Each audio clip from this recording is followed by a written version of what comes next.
حضرت نوح علیہ السلام کی زندگی کمال کی زندگی تھی. آپ نے 1000 سال سے زیادہ عمر پائی اور 950 سال آپ نے لوگوں کو اللہ کی طرف بلایا.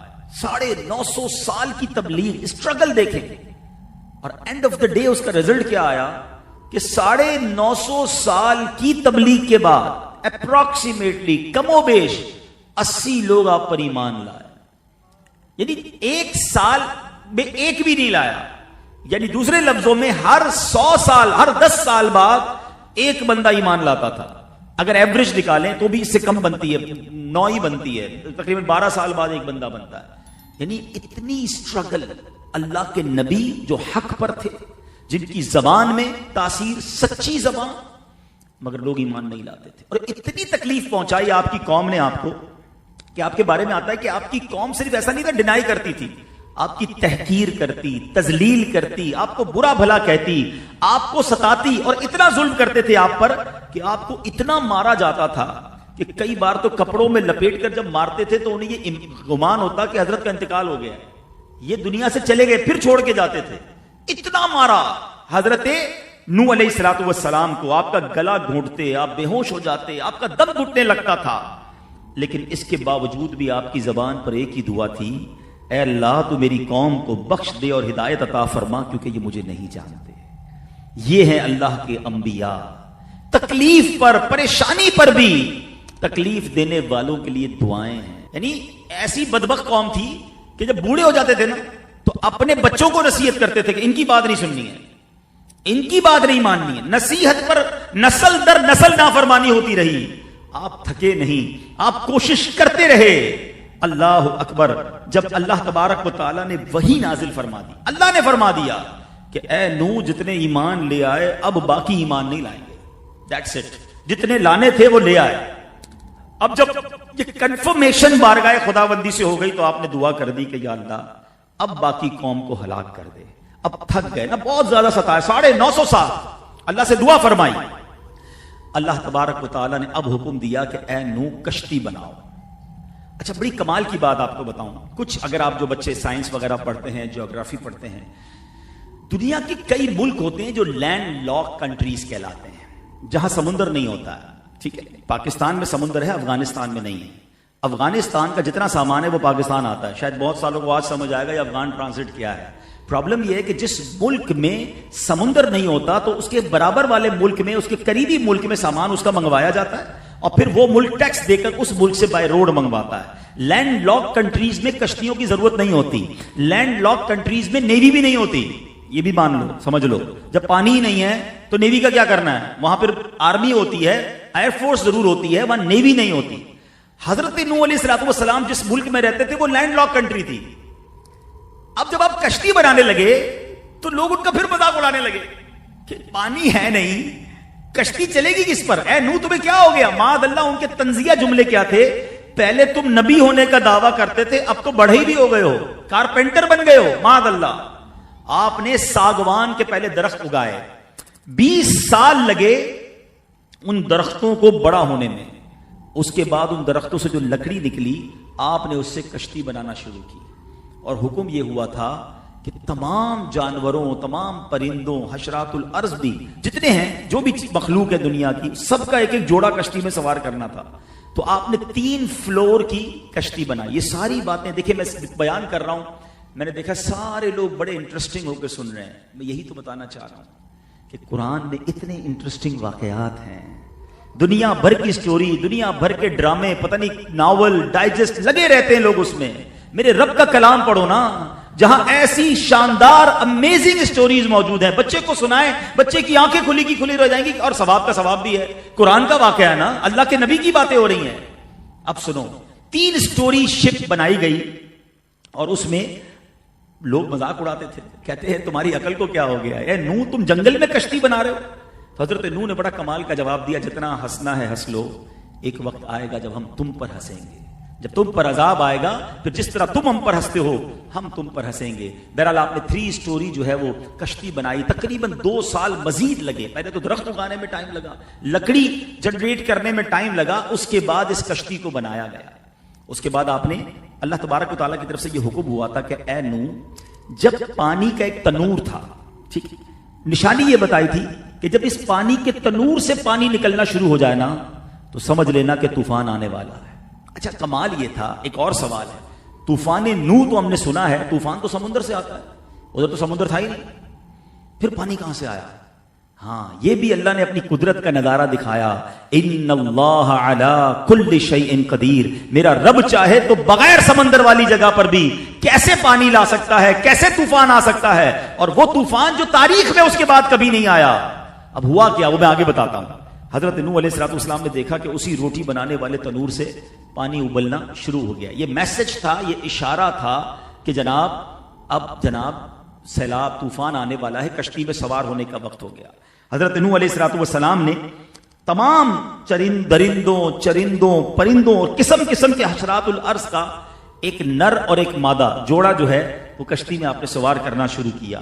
پھر اس کے بعد آپ خود سوار ہوئے، آپ کے تینوں فرزند حام، سام اور یافس، یہ تین بیٹے تھے آپ کے، وہ اپنی اپنی زوجہ کے ساتھ سوار ہوئے، آپ کی مومنہ بیوی سوار ہوئی، 72 مومنین مزید سوار ہوئے، ٹوٹل ملا کر 80 لوگ تھے، انسان 80 تھے، باقی جانور پرندے حشرات الارض بھی اس میں جمع ہو گئے۔ آپ کی ایک بیوی تھی وائلہ، وہ کافرہ تھی، وہ مسلمان نہیں تھی، اور آپ کا ایک لڑکا تھا کنعان، یہ دونوں کشتی میں سوار نہیں ہوئے، اور پھر یہ آگے جا کر دونوں اس پانی میں غرق ہو گئے۔ روایت یہ ہے کہ بچھو جو ہے اور سانپ یہ بھی آئے سوار ہونے کے لیے، تو حضرت نوح علیہ السلام نے کہا کہ میں تمہیں سوار نہیں کروں گا، بڑی پیاری بات ہے، ذرا سن لو آج کہ میں تمہیں سوار نہیں کروں گا، تم ہو سکتا ہے ہمارے جو سوار ہیں انہی کو نقصان پہنچا دو۔ تو وہ کہتے ہیں کہ آپ ہم دونوں کو سوار کر لیجئے، ہم وعدہ کرتے ہیں کہ جو شخص سلام علی نوح فی العالمین پڑھ لے گا ہم دونوں اس کو نقصان نہیں پہنچائیں گے۔ پھر حضرت نوح علیہ السلام نے انہیں سوار کر لیا۔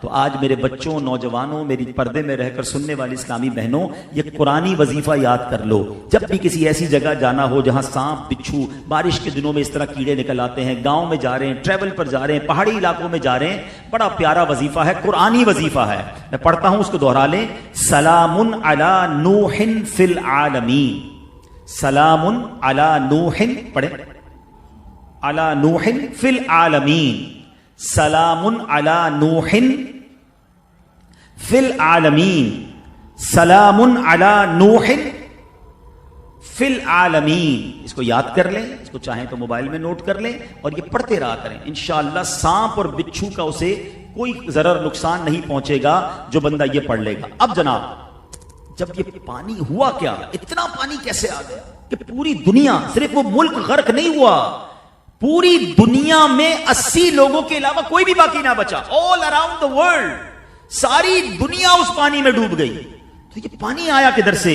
میرے بیچے اسلامی بھائیوں، یہ پانی کیسے آیا کہ طوفان نوح جیسی اطلاع تو کر دی گئی تھی کہ تنور سے پانی نکلے، تو this is starting point۔ آپ کشتی میں بیٹھ گئے، اب پانی ابلنا شروع ہوا، اب 40 روز تک مسلسل بارش ہوتی رہی، اور زمین بھی جا بجا پھٹ گئی اور پانی کے چشمے پھوٹ کر بہنے لگے، یعنی اوپر سے بھی پانی، نیچے سے بھی پانی۔ دنیا میں جتنے بڑے بڑے پہاڑ تھے وہ سب بھی اس پانی کے اندر غرق ہو گئے، صرف ایک کشتی تھی جو ہچکولے کھا رہی تھی اور ان بڑے بڑے پہاڑ جیسی موجوں کے درمیان چل رہی تھی۔ سبحان اللہ، کتابوں میں لکھا ہے کہ اس طوفان کے عالم میں بھی اس کشتی نے کعبہ مشرفہ کا 7 مرتبہ طواف کیا، کعبے کا طواف حضرت نوح علیہ السلام کی کشتی نے کیا۔ دنیا میں کوئی عمارت باقی، کچھ بھی باقی نہ بچا، پانی ہی پانی تھا، اور یہ طوفان یہ کشتی میں کتنا وقت رہے، سبحان اللہ۔ میرے میٹھے اسلامی بھائیوں، ایک روایت کے مطابق 10 رجب المرجب کو حضرت نوح علیہ السلام کشتی میں بیٹھے تھے، اور 10 محرم کو عاشورہ والے دن یہ کشتی جو ہے کوہ جودی پر جا کر ٹکرائی، اور وہاں جا کر جناب یہ طوفان تھما۔ اللہ تبارک و تعالیٰ نے حکم دیا کہ زمین کو حکم دیا کہ پانی کو نگل لے، آسمان کو حکم دیا کہ اب برسنا بند کر دے، اور پھر یہ پوری دنیا سے آہستہ آہستہ پانی اترا۔ جو لوگ ٹریولر ہیں یا دنیا میں ٹریول کرتے ہیں، میں ان کو ایک اشارہ دے دیتا ہوں، اللہ کی رحمت سے میں نے کئی ملکوں کا سفر کیا ہے، خاص طور پہ اگر آپ عرب شریف میں ٹریول کریں خیبر، پھر جائیں تبوک کی طرف، اس ایریا میں آپ کو ایسے عجیب و غریب پہاڑ ملیں گے، آپ کو لگے گا کہ یہ پہاڑ بہت عرصہ پانی میں ڈوبے رہے ہیں۔ بالکل اسی طرح اگر آپ گوادر کی طرف چلے جائیں، آپ کو اس ایریا کے اندر بھی ایسی ایسی عجیب شکلیں پہاڑوں کی ملیں گی جو بتاتی ہیں کہ صدیاں یہ پہاڑ کسی پانی میں ڈوبے رہے، الگ الگ ان کے شیپ بن گئے ہیں۔ بالکل اسی طرح ایک علاقہ ہے عرب شریف میں مدائن صالح، اگر آپ وہاں چلے جائیں، وہاں کے پہاڑوں کا بھی الگ جناب عجیب شکلیں ہیں، تو یہ پتا چلتا ہے کہ دنیا بھر کے جو پہاڑ تھے وہ پانی میں غرق ہو گئے اور کئی سال یا کئی مہینے یہ پانی کے اندر ڈوبے رہے اور بتدریج پانی اترتا چلا گیا۔ اب یاد رہے کہ دنیا میں صرف 80 انسان تھے، ٹھیک ہے، اس لیے حضرت نوح علیہ السلام کو آدم ثانی بھی کہا جاتا ہے کہ اس کے بعد دنیا پھر جو چلی ہے وہ حضرت آدم کی بات حضرت نوح علیہ السلام کی نسل سے چلی ہے۔ دنیا میں اس وقت جتنے لوگ ہیں وہ حضرت نوح علیہ السلام کی اولاد سے ہیں۔ بعد میں جتنے انبیاء آئے وہ سارے حضرت نوح علیہ السلام کی اولاد میں سے ہیں۔ سبحان اللہ۔ میرے میٹھے اسلامی بھائیوں، اب حضرت نوح علیہ السلام نے دعا کون سی پڑھی تھی آج یہ بھی سن لو، قرآن کی دعا ہے۔ آپ آئندہ بھی کبھی کشتی میں سوار ہوا کریں تو یہ دعا یاد کر لیں، انشاءاللہ کشتی جو ہے وہ ڈوبنے سے، حادثے سے بھی محفوظ رہے گی، اور جتنی دیر کشتی میں رہیں گے انشاءاللہ ثواب کمائیں گے۔ وہ قرآن میں دعا موجود ہے، سورہ ہود کے اندر پارہ نمبر 12 ہے۔ اللہ فرماتا ہے بسم اللہ مجریہا و مرساہا ان ربی لغفور الرحیم۔ ترجمہ کیا ہے؟ اللہ کے نام پر اس کا چلنا اور اس کا ٹھہرنا، بے شک میرا رب ضرور بخشنے والا مہربان ہے۔ بہرحال میرے میٹھے اسلامی بھائیوں، کوہ جودی پر اب یہ پہاڑ پر یہ کشتی آ کر ٹھہر گئی۔